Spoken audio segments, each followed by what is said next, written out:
Hey everybody, welcome back to our channel. You may hear some planes in the background. I am at the Charlotte Douglas International Airport, actually, specifically at the Sullenberger Museum. And I want to tell you the story of Captain Sullenberger, who brought down the US Airways flight into the Hudson River about 15 years ago. I really did not know much about this story. I do remember when it happened, and I remember that it was incredible, and I've seen the Tom Hanks movie, but seeing the plane itself has really opened my eyes to just how heroic and incredible this story is. And I want to share the plane with the vlog in case you've never seen it and tell you the story as I've learned from visiting this museum. Let's go check this out. Here is the US Airways plane, Flight 1549, that was landed in the Hudson River on January 15th, 2009.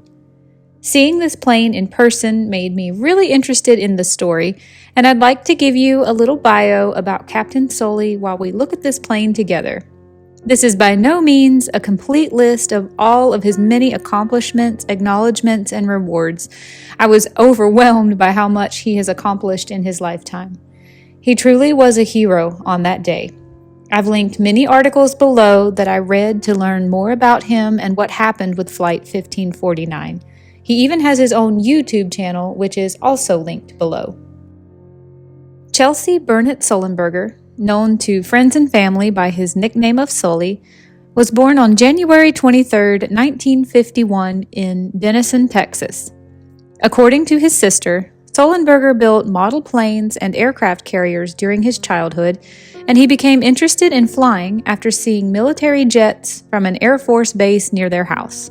He went to school in Denison and was consistently in the 99th percentile in every academic category. At age 11, his IQ was deemed high enough that he was allowed to join Mensa International.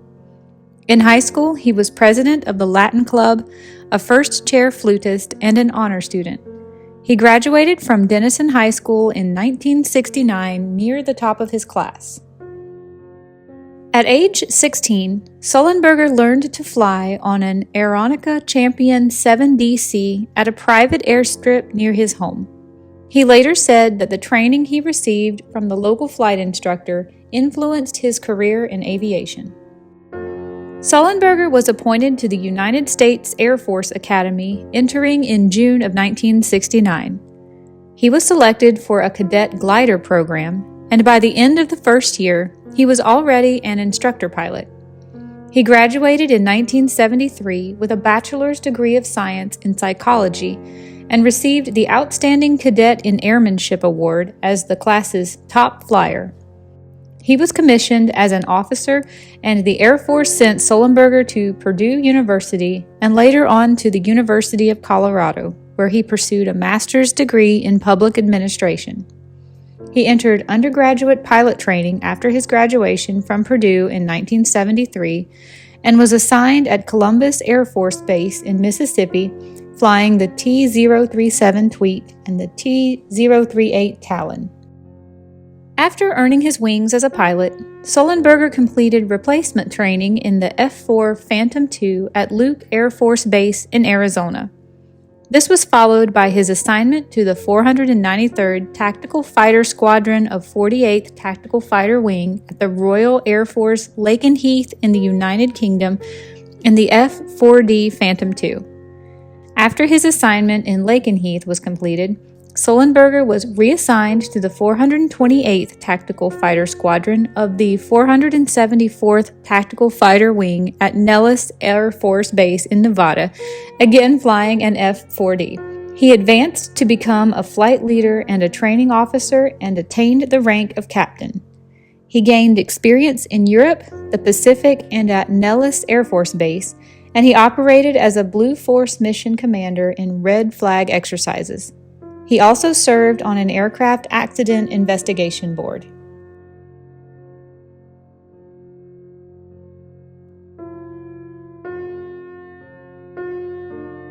In his civilian life, Sullenberger worked for US Airways and its predecessor, Pacific Southwest Airlines, from 1980 to 2010. He holds an airline transport pilot certificate for single and multi-engine airplanes, a commercial pilot license rating in gliders, and a flight instructor certificate for airplanes and gliders. In total, he has more than 50 years and 20,000 hours of flying experience. In 2007, he became the founder and CEO of Safety Reliability Methods Incorporated, a firm that provides strategic and tactical guidance to enhance organizational safety, performance, and reliability. He has been involved in a number of accident investigations conducted by the U.S. Air Force and the National Transportation Safety Board. He served as an instructor, Airline Pilots Association Local Air Safety Chairman, accident investigator, and National Technical Committee member. His safety work for the Airline Pilots Association led to the development of a Federal Aviation Administration advisory circular. He was instrumental in developing and implementing the crew resource management course that was used by U.S. Airways, and he has taught the course to hundreds of airline crew members. Working with NASA scientists, Sullenberger co-authored a paper on error-inducing contexts in aviation. He was an air accident investigator for an NTSB inquiry into a major accident at the Los Angeles International Airport, which led to improved airline procedures and training for emergency evacuations of aircraft. Sullenberger studied the psychology behind keeping an airline crew functioning during a crisis. He was active with his union, serving as chairman of a safety committee within the Airline Pilots Association. He was a featured speaker for 2 panels, one on aviation and one on patient safety in medicine at the High Reliability Organization's International Conference in 2007. On January 15, 2009, Sullenberger was the captain of U.S. Airways Flight 1549, an Airbus A320, taking off from LaGuardia Airport in New York City, headed for Charlotte, North Carolina, and then on to Seattle, Washington. Shortly after takeoff, the plane struck a flock of Canada geese and lost power in both engines. Sullenberger quickly determined that he would be unable to reach either LaGuardia or Teterboro airports and was forced to fly the plane to an emergency water landing on the Hudson River. All 155 people on board survived and were rescued. Sullenberger later said, "It was very quiet as we worked. My co-pilot, Jeff Skiles, and I were on a team. But to have zero thrust coming out of those engines was shocking, the silence." Sullenberger was the last person to leave the aircraft after twice making sweeps through the cabin to make sure that all the passengers and the entire crew had been evacuated. Sullenberger was noted for his poise and calm during the crisis. New York City Mayor Michael Bloomberg dubbed him Captain Cool. Nonetheless, Sullenberger suffered symptoms of post-traumatic stress disorder in the subsequent weeks, including sleeplessness and flashbacks. He said that the moments before the landing were the worst sickening, pit-of-your-stomach, falling-through-the-floor feeling that he had ever experienced. He also said, "One way of looking at this might be that for 42 years, I've been making small, regular deposits into this bank of experience, education, and training. And on January 15th, the balance was sufficient so that I could make a very large withdrawal." The National Transportation Safety Board ruled that the landing on the river was the correct decision instead of attempting a return to LaGuardia Airport because the normal procedures for engine loss are designed for cruising altitudes, not immediately after takeoff. Simulations performed at the Airbus Training Center in Europe showed that Flight 1549 could have made it back to LaGuardia had the maneuver begun immediately after the bird strike. However, such scenarios both neglected to take into account the time necessary for the pilot to assess and understand the situation, and risked the possibility of a crash within a densely populated area.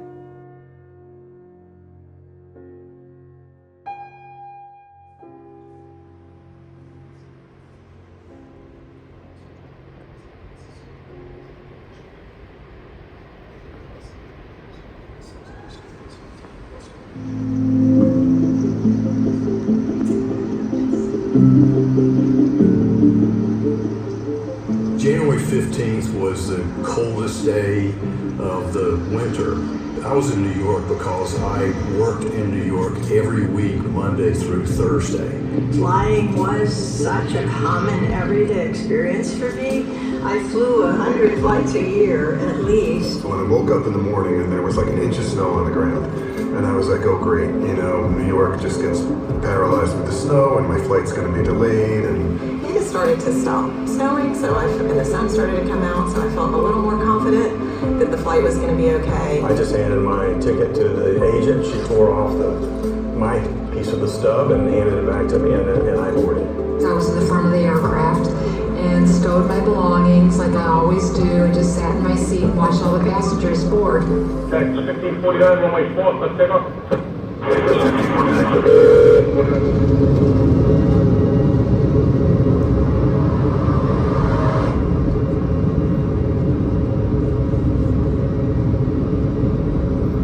Eagle 4718, avoiding runway 4, push nose after runway 31. Just runway 4, you'll flight 4718. About 4203, clear land 31, the 360 shot hold up. Clear land 31, you're on flight 263. I could feel us just taking off. I mean, a normal, typical takeoff, nothing unusual about it. Very smooth, very gentle. And I could just feel we were climbing. Cactus 1549, 700, climbing 5,000. When 1549 took off, it was around out of 300-400 feet when he first initially contacted me. Cactus 1549, departure to contact, I maintain 15,000. Maintain 15,000, Cactus 1549. And basically they tell you the altitude leaving, what they're climbing up to. I'm watching because, again, I'm in a window. I have to look out. It's just my thing. I have to see where I am. I know the geography of New York, so I recognize as we're going over the bay. I recognize as we're going up over the Bronx. And I was seated on the right side of the airplane, so I thought, hey, let me look out the window. Let me see if I can see the Bronx and Yankee Stadium. Hey, Richard 27, you said returning in your rate 150. Kelly 2760, climb maintain 10,000. 10,000, sorry, 2760. Everything felt smooth, so I felt comfortable enough to reach under my seat, get my bag out, pull out my book, and it was when I was pulling out my book and my head was down.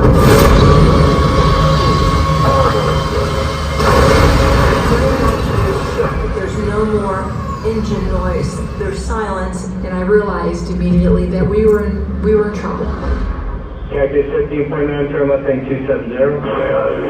Cactus 1539, hit birds, response to us, some helicopters returning back towards LaGuardia. Okay, you need to return a little bit. Turn left heading up 220. 220. They say you only use like about 8% of your brain, but when something like this happens, I think it doubles. Just time goes so slow. Tower, stop your departure. It's got emergency returning. It's 1529. He bird strike. You lost all engine. You lost the thrust in the engine. So you're returning immediately. Cactus 1529. Which engines? He lost thrust in both engines. He said. Got it. Cactus 1529. We can get it to you. Do you want to try to land 1913? We made the deposit. I smelled something that smelled like an electrical fire. Someone behind me on the right said, the right engine's on fire. And then someone on the left said, no, the left engine is on fire. So now you're realizing it's the engines. Oh, this is not good. It's panic at that point. Alright, Cactus 1549. It's going to be left traffic to runway 31. Unable. Okay, what do you need to land? I looked out and saw the towers of the George Washington Bridge very close below us. Way too close. Cactus 1549, runway 4 is available if you want to make left traffic to runway 4. What's the word you want to ride anything in New Jersey, maybe Peterborough? I've never seen the Palisades on the right-hand side and the buildings on the left-hand side getting bigger and bigger. Do you want to try to go to Peterborough? Yes. Peterborough, you would like to park sky emergency email. Hey, got it. Cactus 1529 over the George Washington Bridge wants to go to the airport right now. Wants to go out, airport check. Does he need assistance? Yes, it was a bird strike. Can I get him in for runway 1? Runway 1, that's good. Cactus 1529, turn right 280, you can land runway 1 in Peterborough. We can't do it. Okay, which runway would you like at Peterborough? We're going to be that. I'm sorry, say again, Cactus? But all of a sudden, the captain came on and he said, "This is the captain, brace for impact." the flight attendants went into a chant of heads down, stay down, brace, brace, brace. Cactus 15.9, radar contact is lost. You also got Newark Airport up to 2 o'clock in about 7 miles. Adrenaline kicks in. I was hyper-focused on bracing and hyper-focused on praying. I just think that my brain was preparing me for death. What flashed before me was the life that wasn't going to happen. The grandchildren I wouldn't see grow up, you know. My heart was beating I remember it was deafening. Like I couldn't hear anything because my heart was beating so loudly. But at the very last, say 20 seconds or so after I said my goodbyes and I said my prayers, that's when I had the feeling that overcame me of peace. It looks like there's maybe an incident here. Private side, right there. 231, is he still flying? Still flying. Going down. Somebody behind yelled, "Be ready to open those doors." When they screamed at somebody up by the door, said, "We got it." Get the water. Crazy scream sound. For a couple of seconds, nobody did anything. The captain came out and said, "Evacuate." I felt water around my feet immediately, and it was cold. We just followed each other out, and I'm out on the wing I go. I just jumped into the water like you jump into a swimming pool. I just remember thinking, like, I can be cold compared to dead. Now the people are coming off, so I was slowly moving down the wing to make room for others. And I looked, and there were people walking on water. I guess I did die. I remember very quickly looking down the river and seeing the first ferry boat coming towards us. My crew took out 24 people. My deckhands were literally like grabbing them like fish and putting them on the deck.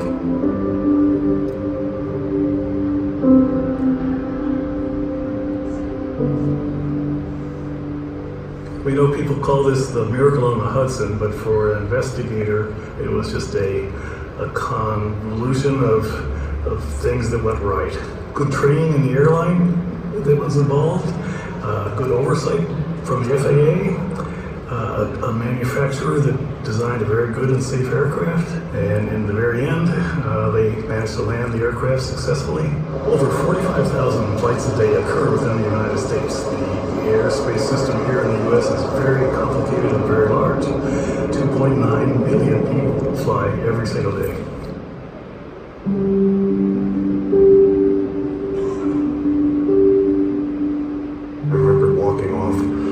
The plane and saying to the Jersey City fireman, "Did anybody die?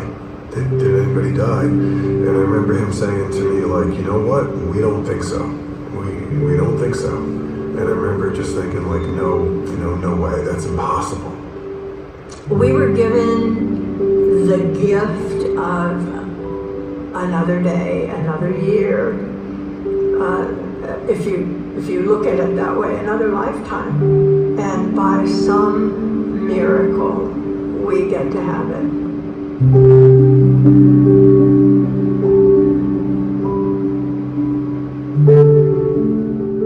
Both U.S. President George W. Bush and President-elect Barack Obama personally called Sullenberger to thank him for saving the lives of the passengers. Sullenberger and his crew were invited to join Obama's presidential inauguration ceremony on January 20, 2009. Both the United States Senate and the House of Representatives passed resolutions recognizing and honoring Sullenberger, Skiles, the cabin crew, the passengers, and the first responders involved in Flight 1549's emergency landing. On January 22nd, Sullenberger and the rest of the crew of Flight 1549 were awarded a Master's Medal by the Guild of Air Pilots and Air Navigators. On January 24th, Sullenberger's hometown of Danville, California, presented him the key to the town. He was also named an honorary police officer. California Congressman Jerry McNerney presented Sullenberger with a framed flag on January the 24th. The San Ramon Valley Fire Protection District presented him with his district's highest award, the Medal of Valor. The entire crew of Flight 1549 were honored with a standing ovation during the Super Bowl pre-game ceremony on February 1st, 2009. Sullenberger was awarded with an honorary lifetime membership in the Seaplane Pilots Association and a Founders Medal by the Air League. Sullenberger had a library book called Just Culture, Balancing Safety and Accountability in his luggage in the cockpit when he was the last person to vacate the drowning plane. When he notified the library that the book had been water damaged, the library made a point of waiving all fees. Mayor Bloomberg presented Sullenberger with a brand new copy of the book along with the key to the city of New York. Sullenberger retired in 2010 after 30 years with U.S. Airways and its predecessor. His final flight was U.S. Airways Flight 1167 from Fort Lauderdale, Florida to Charlotte, North Carolina, and he was reunited with Skiles and about half a dozen of the passengers from Flight 1549. He works as an international lecturer and keynote speaker at educational institutions, corporations, and nonprofit organizations about the importance of aviation and patient safety, high-performance systems improvement, leadership and culture, risk and crisis management, lifelong preparation, and living a life of integrity. He presented at the World Economic Forum in 2011. Sullenberger is the co-author of the New York Times best-selling book called Highest Duty: My Search for What Really Matters, a memoir about his life and the events that surrounded Flight 1549. His second book, called Making a Difference: Stories of Vision and Courage from America's Leaders, was published in 2012. He was ranked second in Time magazine's top 100 most influential heroes and icons of 2009, right after Michelle Obama. In 2021, President Joe Biden announced that he would nominate Sullenberger as a U.S. representative to the International Civil Aviation Organization with the rank of ambassador. He was confirmed by unanimous consent in the Senate and served in that role for 5 months in 2022.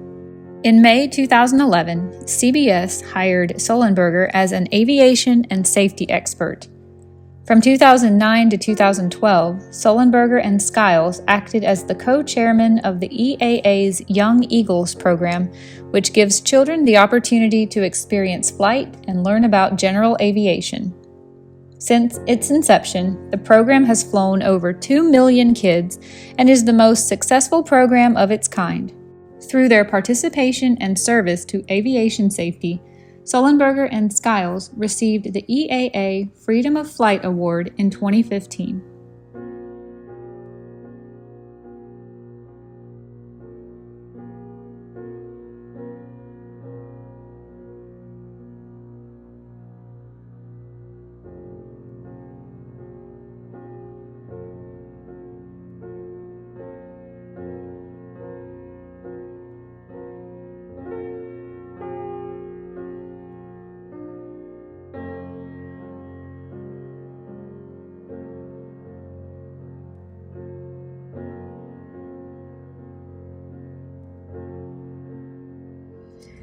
Wow, are you as blown away as I am?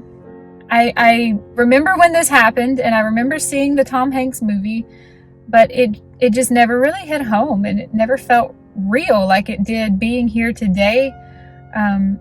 All those interviews with the survivors and people who were on the plane just brought this to life for me in a way that it had never felt real before. I really enjoyed that. I can't believe I was actually able to see the plane. I don't know what I guess I never really thought to wonder what happened to the plane. I did know that there were no casualties. If you'd asked me, I probably would have told you. I just assumed the plane was at the bottom of the river, and to see it and see the damage and hear the story is just an incredible, kind of humbling experience. I really enjoyed this museum, and I really enjoyed getting to learn more about what happened that day in 2009. I hope you enjoyed it as much as I did. And I'm going to end this here. I'll see you guys another day in another video. Bye, everybody.